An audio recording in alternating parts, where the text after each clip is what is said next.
Hey, what's up everyone? Welcome back to the channel. This is Smart TCG, and today I'm going to be going over my PALDEA Evolved tier list. PALDEA Evolved is the brand new set that is going to be hitting the shelves relatively soon, and it's expected to completely shake up the Pokemon trading card game competitive metagame. The set is going to be legal for the North American International Championships, and I'm really excited to see how it shakes up the metagame. So today we're going to be going over my early predictions on how the metagame is going to shake up, what decks that I think are going to remain incredibly powerful, and which ones might lose a little bit of steam. We have tier S, 1, 1.5, 2, 3, and then 4. So we got tons of decks here. This is a massive set that I think has tons of potential. There are lots of brand new decks and ideas that I think have the potential to thrive, and I'm excited to hop into it. So with that being said, let's get into it. Shout outs to Brandon Mack for being able to put all this stuff together for this list, so go follow them on Twitter. Thank you so much. All right,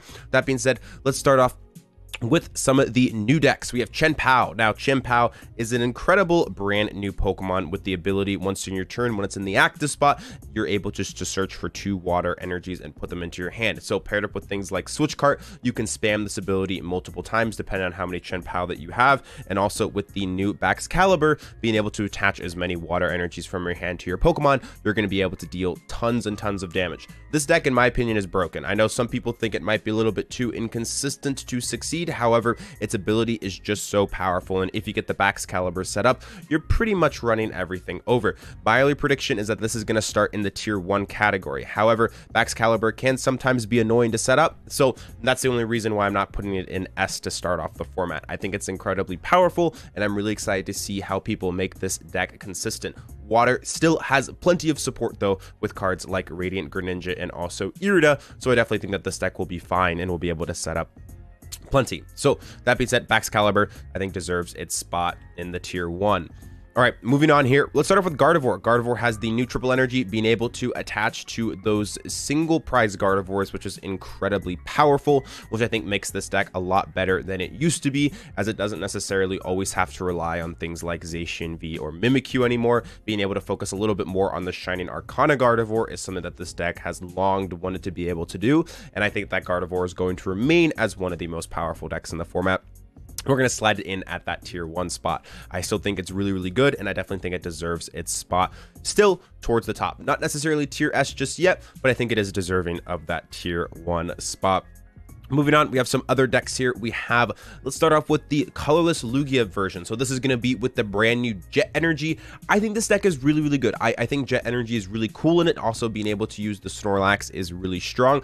I'm kind of concerned of it still getting overwhelmed by some of the archetypes that just got simply stronger, like Gardevoir and also Chien-Pao. Gardevoir still can play Zacian plus Sky Seal Stone, which is really difficult for Lugia to deal with, which is one of my big concerns as of right now. However, it's still really strong, and I think it deserves its spot probably in tier 1.5 as of right now, or tier 1. I guess I would say it's probably, I think just Lugia in general deserves its spot in tier 1.5 or tier 1 as of right now, because gaining Jet Energy is really important.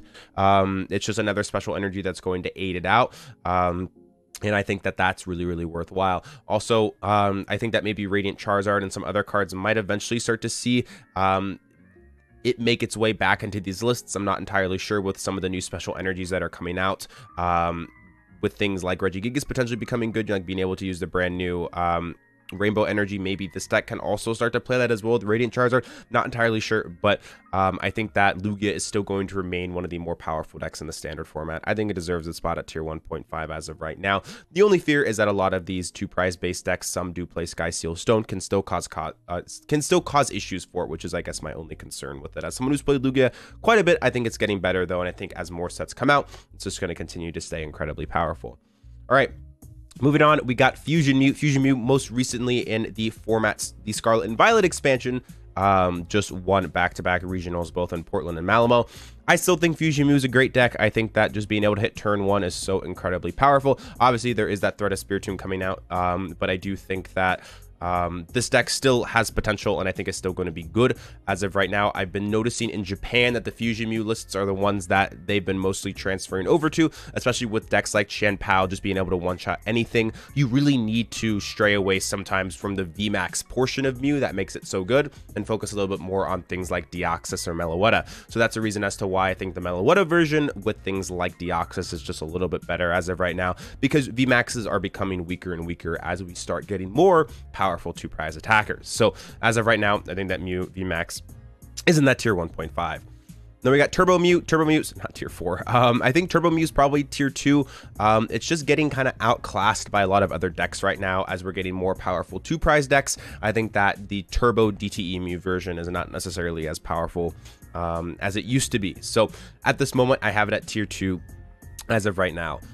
Control, I'm always going to put in tier 3 because there's obviously with more cards that come out, the deck can sometimes surprise people, and I think that it's all right.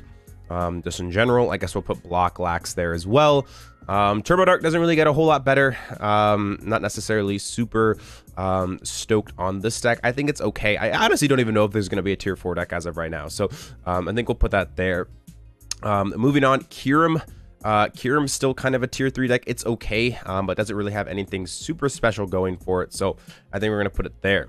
Goodra. Goodra's really interesting because Goodra is still inherently a strong deck. It has the tools that it needs to be successful. However, decks like Chien-Pao are just going to completely run it over, which is the issue that I have with something like Goodra right now. So I think Goodra is still an inherently decent deck. The problem is Chien-Pao.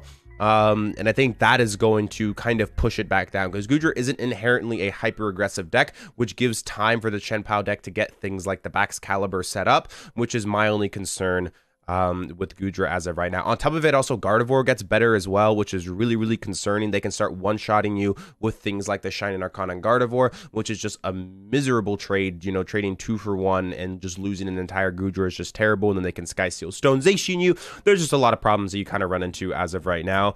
So I guess that is kind of my issue with that one. All right, let's move on. Let's go to Meowscarada. I think that's how you say the name, or Meowscarada. My apologies. A lot of the new Pokemon have quite interesting names, so my apologies for potentially butchering that. This card is actually pretty good. Its ability, you get to discard a Grass Energy from your hand, and you get to snipe 30 damage anywhere. Now, this stacks, so if you have 2 or 3 of these abilities, you can just, you know, start sniping 60 or 90 places, and then its attack is relatively decent, being able to two-shot most things in the standard format for only 2 energy. I think that's actually relatively powerful. 100 and then 120 more if there are any thing that is, you know, or if the thing that you're attacking is damage, it does 120 more. So you do 220 for 2 colorless, which is relatively strong. The only issue right now with this deck is that Grass just doesn't have a whole lot of support, which is the problem that this deck is going to run into, is that Grass doesn't have necessarily a whole lot of support. There are some new fire types in the set as well, which is kind of awkward for these Grass type Pokemon. But I think the biggest issue is that Grass hasn't had that, you know, kind of elite support that it used to do way back when it had things like the Alolan Executor and stuff like that. It just doesn't have that anymore, so it's a little bit slower and a little bit I guess less consistent. But I still think Grass is kind of on the up and up. There have been some new cards like Fortress as well that have came out, so I could see it potentially being good. I honestly think its ability is amazing. I think the ability is what makes it really, really good. So I'm gonna give it the benefit of the doubt. If there was a tier 2.5, I would probably put it in there, so it's probably gonna be bottom of tier 2, but I still think the deck is like actually kind of cool. So all right, we're going to put that there. Ting-Lu. Ting-Lu is a card that's been getting lots of talk. Its ability, absolutely fantastic. It shuts off abilities on anything that has damage counters on it, so you can use certain attacks or, you know, certain types of abilities to sprinkle a little bit of damage on different Pokemon. This works great against decks like Mew VMAX. Its ability is really, really good, and also you can pair it up with the Koraidon as well to be able to power up its attacks. So I think this is actually pretty good. Landscape isn't necessarily a great attack, however, you're probably going to be focusing around using the Koraidon a little bit more, so kind of using this as a stalling tactic early game to be able to develop that board state to then attack with Koraidon. I think this deck's pretty cool. I think it has a little bit more potential than people think, simply because its ability is just so powerful. Being able to shut off, for example, Mew VMAX's you know, basically main core engine being Genesect, being Fusion Strike system, is really, really good. So I think that this deck does have a lot more potential than people are giving it credit for. So put this here. Tinkaton, I don't think this deck is very good as of right now. We'll put it in tier 3. It could have all the support in the world. The problem is its attacks are just not very good, which is the thing that's holding it back as of right now. So that's unfortunate. We have Wilchin and Fortress.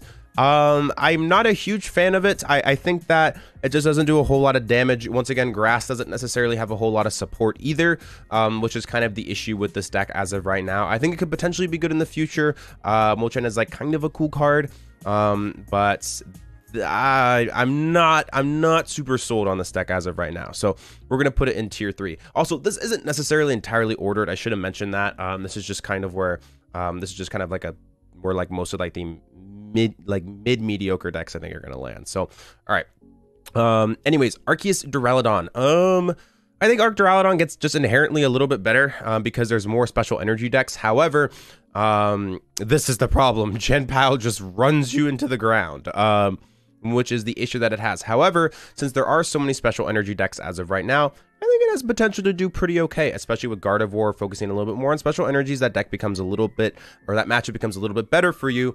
And also, since Lugia V-Star might be, you know, straying away from using the single strike Urshifu, there could be a little bit more potential here as well. So we're going to put Duraludon in the top of tier 2. I think it is a very, very respectable deck. However, if this deck starts doing really, really well, I think people are going to start to counter it, which is the issue. So as of right now, I think Arc Duraludon kind of deserves that spot there. Arceus Flying Pikachu. Arceus Flying Pikachu has always remained a respectable deck in the standard format. Won the World Championships and also NAIC, and still performs well in regionals and international championships. I think it's still an okay deck. I mean, Arc Flying Pika, though, the only issue with it is just kind of getting overpowered by other decks as of right now. It's not inherently a bad deck because Judge Path is just naturally an insane combination. So I would say probably deserves a spot near the bottom of tier 2. It's still respectable. Arceus Giratina as well, still a strong deck. Judge Path, really, really good. Being able to knock out certain things, going to be good versus decks like Chen Pao, hopefully trying to slow them down from using their abilities to search for all those water energies. I think it's still respectable. Arceus Ice Rider, not a huge fan of this deck. I think it just gets kind of outclassed by a lot of the other decks. Yeah, you can maybe play Chen Pao in it to be able to search for water energies. Could be a potential, but I don't necessarily think it's exceptionally strong. Blissey with the new Cape of Toughness is really, really interesting. I'm excited to see exactly how this deck does. Just being able to beef up the Blissey is really, really cool. Just having more HP. However, HP has never really been the problem with Blissey. It's just always been the fact that it just gets ran over really, really quickly, which is the issue that I have with pretty much all Blissey variants is that they just get ran over so quickly. Decks like Chen Pao are still going to run you over. Gardevoir, also probably decks like Fusion Mew and Lugia should have no problem just kind of blitzing you so quickly because Blissful Blast is kind of a slow attack that takes time to get going. So I think Blissey is still a tier 3 deck. Yes, getting that little buff is nice. However, I don't think it's necessarily going to change the trajectory of this deck as of right now.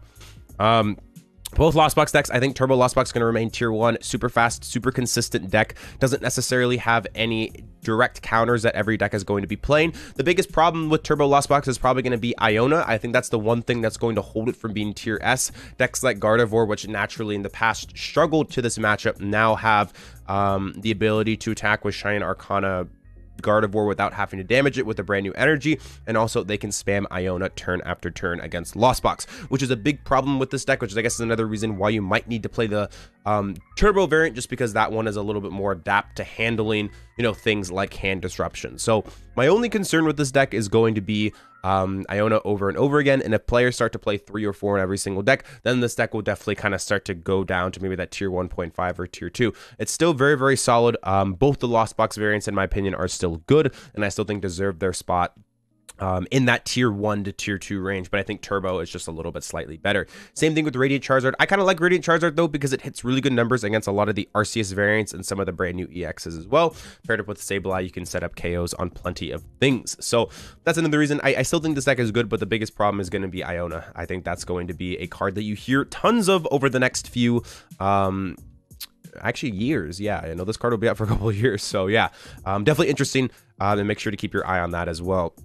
All right, we have Quackavall.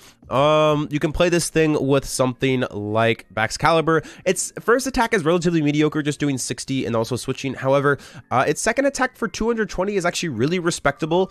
I think it's a very efficient attack. The only issue is that it's on a stage 2, and there's stage 1s that just do more damage in general and or basic Pokemon. So I think this deck is actually pretty respectable. The only problem is that it's just like, it has good attacks, but it's on a stage 2, which is the problem with this card. If this was a stage 1, I think it would be a little bit better, but I do think it's actually a very, very, very respectable card, and I think it probably deserves its spot somewhere in this tier 2 range as of right now. Quick along, unfortunately, not its time. The pig will hopefully rise again. Lasso and Giratina, not spectacular either as of right now. It's just a standard, solid, okay deck. Dialga, same thing, not great. Urshifu and Teleon, I don't think it necessarily gets worse since there are more evolution decks. So I think that this deck will probably still remain in that tier 2 to high tier 3 as of right now. I guess this, like, the top of tier 3 is probably like tier 2.5 as of right now. So I think we could put it there. Gardevoir, Mewtwo V Union, just worse. The other Gardevoir in general, it's just slower. Don't think it necessarily deserves its spot in tier 2. Miraidon, Flaffy, I've always had a soft spot for. I think the deck's better than people give it credit for, and I think that it definitely does have potential moving forward. Sky Sealstone, Raichu is an absolutely insane combination. Also having decent typing advantage versus a lot of these water types that are coming out is also not bad at all as well. So I think Miraidon still deserves a spot in the tier 2. It's a solid tier 2, tier 2.5 deck, and I would not be surprised to see it see some success, especially with all these big 2 prize decks, you know, kind of patrolling the standard format as of right now. Miraidon and Regieleki, just worse Flaffy version because you don't have Raichu, Sky Seal, Stone, and also your VMAXs are often viewed as a liability as well in general. Palkia, I think, is still okay. It's not great, nothing too special about it. Once again, it kind of deserves its spot in this tier 3 range, along with Palkia, Ice Rider as well. Regidrago Fortress, I also don't think is going to be necessarily an incredibly powerful deck. Regidrago has always struggled with being able to set up due to its incredibly awkward energy count being double grass and fire energy, which makes it really hard to set up because the best way to set it up is with Gardenia's Vigor, which is it's not necessarily too consistent to set up, which is the problem. And you don't have easy way to get grass energy in your hand as well, which is another problem that grass decks just have in general as of right now. It doesn't have easy energy acceleration. So I think that Regidrago is still going to be a tier 3 deck. The Fortress combination is cool, and I'm really excited to see how this deck works. Regigigas, this is an interesting one. This is a deck that has incredible typing against lots of the top decks in the standard format, and also gets the brand new energy, which, yes, you can only have one attached to be able to get that rainbow effect on your Pokemon. However, that's going to make it a lot more easier for you to be able to use that Ancient Wisdom to attack with your Regis. I think this deck is much better than people think, and I think Regis is back. It's not what it used to be. However, I still think that it is a respectable deck, and I'm going to put it in tier 2 to start off with. I haven't necessarily worked a whole lot on some of the new lists, but I do have some friends that are known Regi players and love playing Regis, and apparently it's actually relatively viable as of right now. I'm going to give it the respect that it deserves and put it in that number 2 spot. Samurott Moltres, along with Ice Rider, or along with Shadow Rider as well. Not going to put a whole lot of hope and prayers on these decks as of right now. I think they deserve them spot down there as well. Skeledirge, I might be saying this wrong. Skeledirge, I apologize. A lot of the new names, as you guys might have noticed, are quite strange. It is a fire type attack, or it's a fire type Pokemon with an attack that does 270 minus 10 for each damage counter on it. You can use Magma Basin, but the problem with Magma Basin is that you damage yourself, and we don't have Welder anymore in the standard format, so it's okay. I mean, 270 is cool, but I think that there are just other decks that are just stronger than it, so I'm going to put it at the top of tier 3. I think it's a strong deck just because the attack is cool. But I don't got my hype, or I don't got my hopes up too much for it. Single Strike Urshifu is still solid. I think probably going to be tier 1.5, tier 2. I think that just being able to one-shot through Duraludon is really still important in this format, as I think Duraludon is still going to exist, especially with decks like Regi potentially coming back as well. That's also important to note. So I think that's, I don't know if it's necessarily better than the Jet Energy version because it's just not as consistent, but I think that it's still going to be a solid deck moving forward, and Lugia should always just be tier 2 at some point. I think it's just a generic tier 1 or tier 2 deck. It never really falls lower than that, so I think it kind of deserves its spot right there. Spidops Leafeon, not a huge fan of it. Maybe you could play things like Meowscanda in it, so you know, maybe like ping a little bit of damage other places, which might open up one-shot potentials with the Leafeon. That could be something that would be interesting, but I don't have my hopes too high up for it. Murkrow, I really don't trust a lot of these one prize decks in general. I think that, you know, they can just struggle to spread damage, especially things like Meowscanda. Also Lost on Toolbox as well. I don't think that's necessarily going to be great for these decks in general. Zoroark, though, is interesting because it has a brand new energy, so it's able to attack with a few more Pokemon, which I think is kind of cool. I think that this deck has a little bit more potential than people give it credit for. And I'm excited to see where this attack or just deck in general leads. I'm going to put it in bottom of tier 2. I think that if someone can find really cool one prizers to go with this deck, I think it has a lot of potential as of right now. The Bugaboo matchup has always been Lost Box, though. Just being able to get ran over early is never fun. But I think this deck actually has a lot more potential than people think. And I'm excited to see exactly what people do, because there are a lot of random one prize cards, you know, like stage 1s and stuff like that, that actually could work pretty well with it. So I'm kind of cool. I personally think it has potential.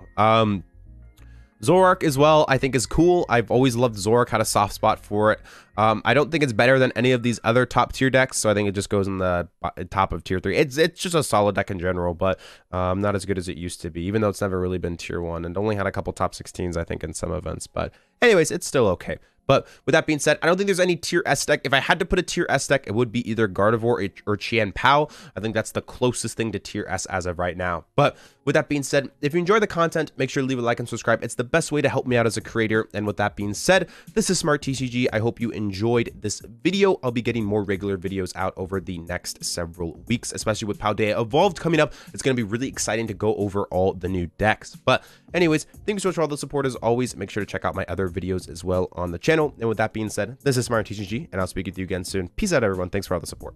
If you're looking to improve your game, I do offer coaching on Metafy. I'm currently ranked in the top 10 players in North America, and I know what it takes to reach that level. If you're interested in just finding out exactly what coaching is, I do offer a free consultation here where you can book it and we can kind of go over whether or not coaching is something for you. I do also offer training packages, which are just bundled sessions on top of the individual sessions as well. If you have any questions, feel free to send me a DM on any of my socials or post it in the comments and I'll make sure to get back to you. But with that being said, thank you so much for watching this video and I'll speak with you again soon. Peace out.